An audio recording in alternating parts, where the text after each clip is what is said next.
welcome back to Huffler Garage. So we're back out here at the lake again today with our Hangkai 18 horsepower. We've had this engine for 3 years and we've been using it on several different boats and running around just to see how long it's going to last and what the actual longevity of this engine would be, since it is just a Chinese outboard.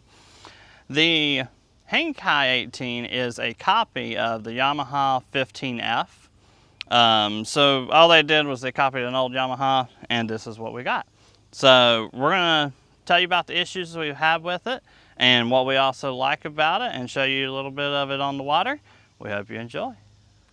First thing is first, we're gonna cover the issues we've had with the engine. Starting out with our cow latch. So on the Yamaha, it actually has a bow lock that this one is missing. So as you're riding, you get into any rough water, it will come undone. And we actually lost one cow in the lake and had to purchase another one. But, so that's the first biggest one. We've tried bending it, tightening it up, but it doesn't seem to really help. So for now, we're just using a little piece of duct tape to secure it, because also it would come loose and you come in to dock and you go to pull the engine up and your cow would come off. So that's the issue with our cow. Moving on to our second issue, the throttle handle and the pull start handle, over time, after about a year, started leaving black residue everywhere and the rubber was degrading.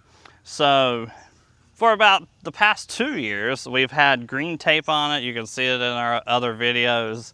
And that was just trying to push it down the road. Finally got on Amazon and was able to get a replacement set. I think it was $10 or $15. You can check the link in the description. You may have to look out for that over time, leaving it out in the sun. That black residue, it stained my clothes, it stains the dinghies, and several of my shirts have black marks on them that I've tried to soak and get out. I don't think they're ever coming out. So yeah, that's an issue. As we were about to raise the engine to show some more issues, we found another one.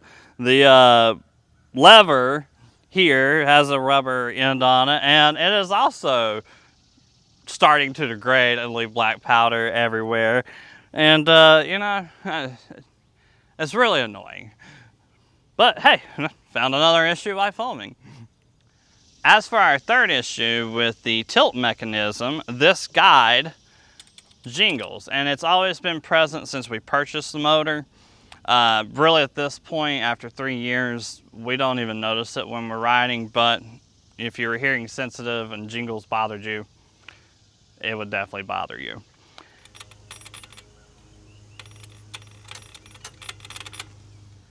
Our fourth issue is also with the tilt mechanism. The lock here, when you're coming in to dock and you try to pull up on the motor, either to run in shallow water or to actually latch it up, it doesn't seem to latch, and that's what that spring is supposed to pull it in to do. So what you end up having to do is pull the motor up and get your finger in there and try to push that in so the lock will sit and actually stay locked. Otherwise it would just fall down, and well, we've been worried about smashing some fingers or breaking part of the motor because you dropped it on the ground because you were in shallow water. Also, when you have the motor on the back of a dinghy and you're pulling it out of the water, if you don't have that well seated and you hit like a small bump, the engine will fall down, and this one's just long enough that it will still smack the ground with the dinghy wheels on it. Another issue we had is we ended up breaking the little handle off of the transom mount bolt. This thing has gotten seized up and we've had to lubricate it. The other one, no issue whatsoever, but the plastic ended up breaking because it got so tight, and now we just use vice grips. It still works, but it is annoying, so hopefully one day we can get a little handle to go back on it, and we've kind of gotten that one freed up, but it took some time of running it in and out with a lot of lubricant over time to get it to that point. So another little issue there. For our last issue we want to cover, the 18 horsepower, we've taken this out into the ocean and the ICW, And so we've gotten it into the salt water and ran it. This one fared very well. The shaft and the foot, just a little bit on the skag and a little bit around where those bolts hold in the gears for the foot. That's the only bit of paint that's been missing off of there. If you look under the cowl, there are some large chunks of paint that's come off. That may have been from the salt. The amount of time we spent in the salt water, we kept these things cleaned and waxed. We flushed them, same amount of time. And if you look at our 12 horsepower video, the 3-year update on it, it is missing a lot more paint going down the shaft and the foot. And well, the 18 fared very well throughout all that salt. So we're back out on the lake a few weeks later with our Hangkai 18. And for the first time ever, it had an issue of not starting. So we went ahead and pulled the carb. We pulled the bowl off the bottom of the carb. It looked brand new inside, but it seemed like the float had gotten stuck. We jiggled it around, got it loose, put it back together, and it started right up. And then a second issue presented itself fully to us, and we realized that we weren't spitting water out of the engine. And so we dug into that, we pulled the foot off, and as you can see here, if you don't replace your impeller but every 3 years, and you're supposed to check it once a year, they end up coming apart, burning up, and not pumping water, which causes your engine to overheat. And that's really just owner error there. But we threw the impeller that came with the engine in it. We surprisingly still had that. And it seems to be working great, starting up great. This is just an all-around great engine. It goes fast, and we're gonna show you a little bit out on the water. All right, let's go. This thing can do 23 miles an hour on our red dinghy. Let's show it.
our 3-year update review of our Hangkai 18, This engine right here, we paid around $1,800 for, but as of right now on Amazon, we found some for $1,200. This engine, other than being heavy and kind of hard for one person to move and put on a boat, the other aspects of it are great advantages. It does go fast, and on a little dinghy like this, you can whip, you can turn, you can sling yourself off of it.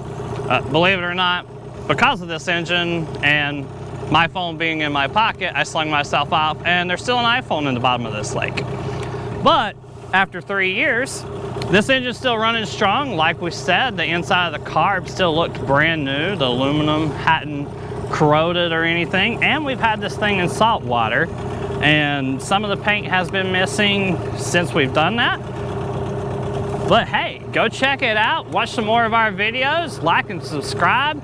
Give us a comment below and tell us what you think. Can you do the nay-nay? Huh?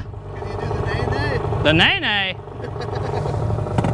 I can do a semi-wheelie.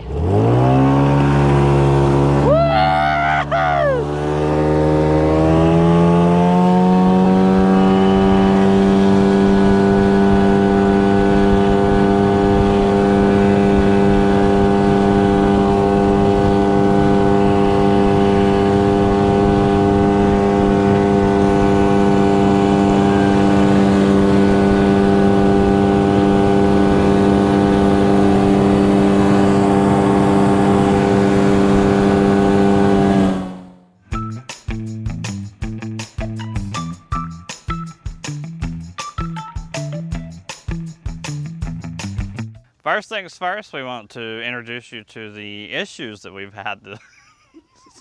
Introduce? All right, start again.